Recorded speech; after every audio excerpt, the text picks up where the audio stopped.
Realmente é um caso muito interessante. Esse caso teve origem em São Paulo, na cidade de Diadema. Lá em 2009, um mecânico foi detectado com 3 gramas de maconha. E a partir de então houve o processamento, houve condenação, e a Defensoria Pública de São Paulo é que foi o carro-chefe dessa situação que foi julgada ontem pelo Supremo, porque na sequência dos recursos, a Defensoria interpôs o recurso extraordinário, e nesse recurso extraordinário sustentou que o artigo 28, que é o artigo que criminalizava o porte de substância entorpecente para uso pessoal, seria inconstitucional, e a tese central é que feriria o princípio da privacidade e da intimidade, que também está na Constituição, no artigo 5º, inciso 10. O Supremo reconheceu essa repercussão geral e acabou chegando, então, no plenário esse debate. O Supremo decidiu, por maioria, que esse dispositivo do artigo 28 não deveria ser considerado crime, portanto, acolheu a tese da inconstitucionalidade e considerou atípica a conduta exclusivamente para o uso pessoal de cannabis sativa, que é a maconha, e determinou, então, ontem a quantidade dessas 40 gramas como máximo para a configuração dessa situação. A decisão do Supremo, então, afasta a existência do crime nessa hipótese e mantém que seria um ilícito administrativo. E esse cuidado o próprio Supremo teve na tira do julgamento, que eu até estou com ela aqui, dando conta de que apenas nessa hipótese do uso pessoal da cannabis sativa até esse patamar de 40 gramas é que não é considerado crime. Mas mantém a condição de ilícito administrativo e, inclusive, a possibilidade de imposição de sanções administrativas, né, em relação à pessoa, mas não mais à situação de crime. Não tem crime, não tem processo, né? Uma crítica que tem chegado com bastante frequência, né, que é que a quantidade de 40 gramas seria muito grande para um consumidor.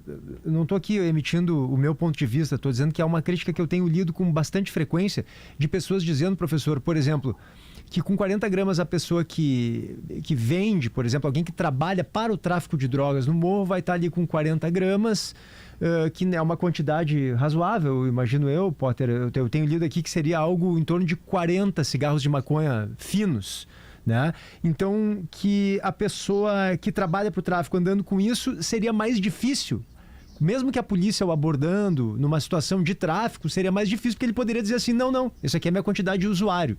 Então, o tráfico ficaria mais facilitado a partir dessa descriminalização do porte de até 40 gramas. Queria saber se o senhor concorda com isso, se faz sentido, porque é algo que tem chegado com bastante frequência para nós. É uma boa questão, PG. O Supremo teve um cuidado de deixar muito demarcado nesse julgamento, pelo menos essa foi a minha percepção, que a responsabilização do tráfico no Brasil, ela continua como sempre foi, ou seja, é um delito que existe e cuja repressão deve seguir. E uma situação interessante que o Supremo teve esse cuidado no julgamento é, inclusive, deixar muito claro que as circunstâncias, eventualmente, de um caso concreto, autorizam a polícia a tomar as medidas legais e jurídicas de encaminhamento, por exemplo, a uma situação de condução a uma delegacia e verificação de um eventual flagrante. E essa situação da quantificação, ela não é, por si só, garantia da inexistência do crime. O que eu quero dizer?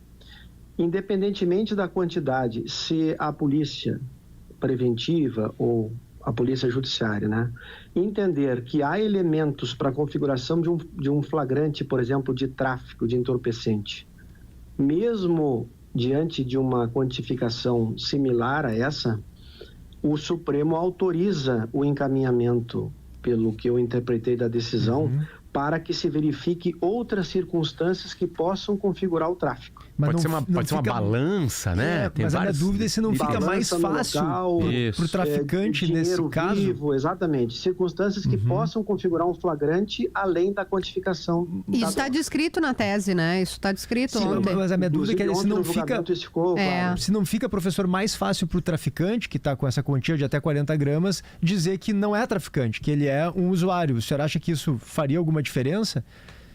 Acho que sim. Se a polícia, por exemplo, tiver qualquer elemento para configurar de que naquela situação é tráfico e não o porte para uso pessoal, certamente ela vai dispor de instrumentos para a configuração de uma situação diversa dessa do julgamento de ontem e vai poder dar o encaminhamento em relação ao eventual flagrante de tráfico. Professor, por que é o STF que comanda o Brasil?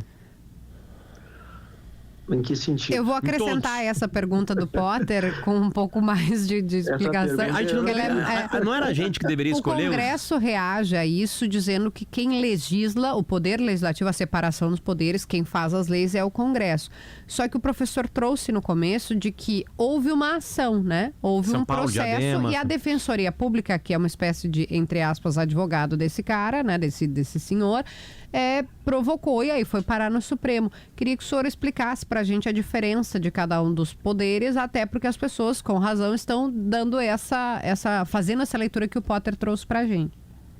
Perfeitamente. É muito, mais uma vez, muito precisa a colocação de vocês, porque o contexto desse julgamento criou ruídos, inclusive, com o Congresso Nacional em relação à questão da formação ou da preparação da legislação.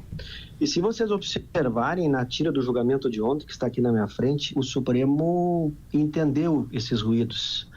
E lá no meio da tira está dito que a determinação da decisão é essa, vírgula, até o advento da ação específica. O que significa isso? Isso chama-se cautela do Supremo.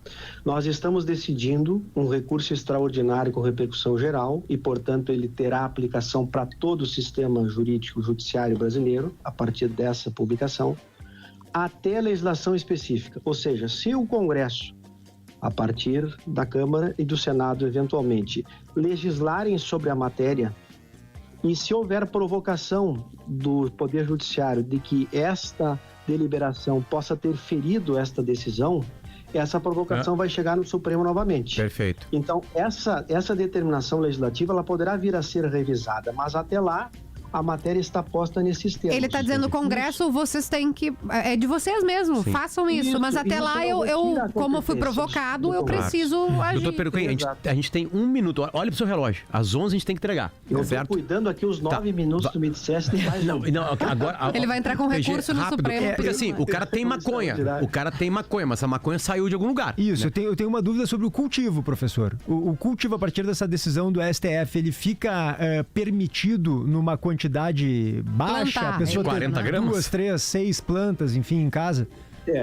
O Supremo enfrentou a questão do artigo 28 e descriminalizou a guarda, a aquisição, o porte, o depósito, o transporte, o trazer consigo para consumo pessoal. Foi isso. Plantar, não. De cannabis sativa até... Eventualmente, outra questão que fuja desta matéria aqui, o Supremo ainda não enfrentou. Entendi. Mas, para a gente voltar ao ponto anterior, haverá ampla liberdade legislativa de disciplinamento da matéria e se eventualmente essa disciplina nova do Congresso ferir parte dessa decisão, não tenhamos dúvida que haverá provocação e o Supremo voltará a se posicionar. Mas aqui está definida a situação e o Congresso agora trabalhará para formar a legislação de acordo com o entendimento dos parlamentares.